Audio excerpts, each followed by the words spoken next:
Today we're talking about Thor Love and Thunder, the 29th entry in the MCU, once again directed by Taika Waititi, who returns from Thor Ragnarok, and it stars Chris Hemsworth. Following the events of Avengers Endgame, Thor searches for love, inner peace, and reignites a spark between him and his former lover, Jane Foster. All while a God Butcher looks to destroy him and the people of Asgard. The MCU has been on a rocky road recently, ever since Phase 4 started. There hasn't been much content they've put out that I've enjoyed. I can only name maybe one or two titles I've really liked. One of them that comes to mind is Loki.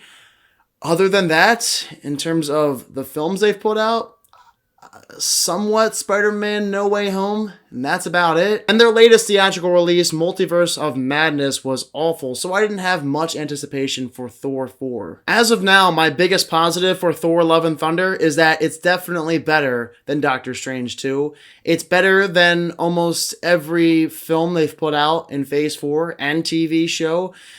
That's my biggest praise. They actually made something competent that I could see myself watching again sometime down the line, even if it's not one of the most rewatchable MCU movies. Above all, Thor Love and Thunder is an entertaining MCU entry. I did enjoy myself watching this one in theaters. You can walk into this movie and turn your brain off for 2 hours. It's that type of MCU film, like Ragnarok, except the stakes are lower. It has everything: the action, the comedy, the adventure. This is a fun movie to watch. Of course, Chris Hemsworth is charismatic as Thor, and he has great chemistry with Natalie Portman, who was great to see back as Jane Foster. It's nice for a change the MCU recognize a continuity error, because after Thor the Dark World, they never speak of Jane Foster again until Avengers Endgame, when Thor slightly mentions her through a joke. So it's nice they brought back Jane Foster. I always liked her character. In fact, I liked most of the characters in Love and Thunder, including Valkyrie, Korg, and Christian Bale as Gore the God Butcher, who was really good. He was menacing, terrifying. There's a few shots where he looks like a demon.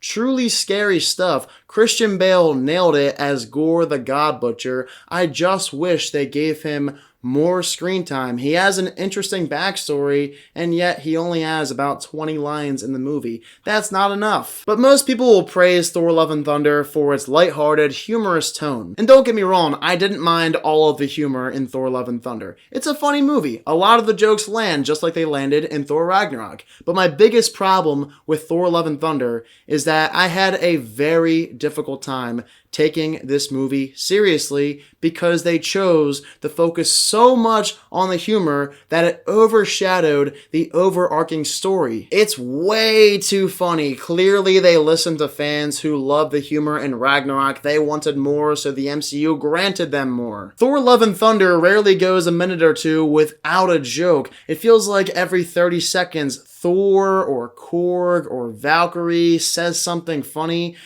and it completely takes me out of the scenes, especially when we get towards the end, when everything is going down with Gore the God Butcher and Thor. It's supposed to be taken seriously when this big battle is happening, but I can't help but laugh at how stupid the movie is. It feels like a meme. And for that very reason, I just don't see the point in the existence of Thor Love and Thunder. This movie doesn't feel necessary. What does it add to the MCU?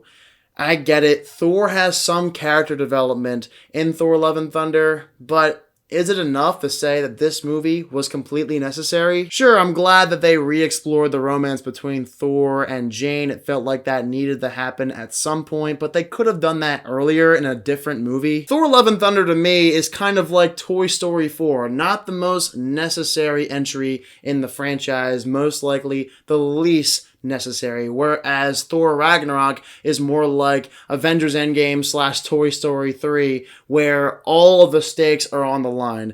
This movie doesn't have very high stakes compared to Toy Story 3 or Avengers Endgame. Thor Love and Thunder is mostly a side quest that has some humorous scenes. It's entertaining, but it's not the most important MCU movie, not even close. Unfortunately, the best parts of Thor Love and Thunder are overshadowed by comedy. Gore the God Butcher should have been featured more in this film, but he's only given about 15 to 20 minutes of screen time, if that. Thor Love and Thunder is an entertaining but generic MCU entry with comedy. comedy and romance, I am giving it a 60%.